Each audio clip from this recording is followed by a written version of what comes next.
परवीन शाकिर साहिबा लिखती हैं, छूने से कबल रंग के पैकर पिघल गए, मुट्ठी में आ ना पाए के जुगनू निकल गए।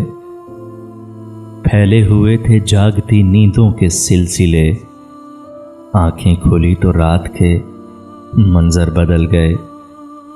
कब हिद्दते गुलाब पे हर्फ आने पाएगा, तितली के पर उड़ान की गर्मी से जल गए। आगे तो सिर्फ रेत के दरिया दिखाई दें, आगे तो सिर्फ रेत के दरिया दिखाई दें। किन बस्तियों की सिमत मुसाफिर निकल गए, फिर चांदनी के दाम में आने को थे गुलाब, फिर चांदनी के दाम में आने को थे गुलाब।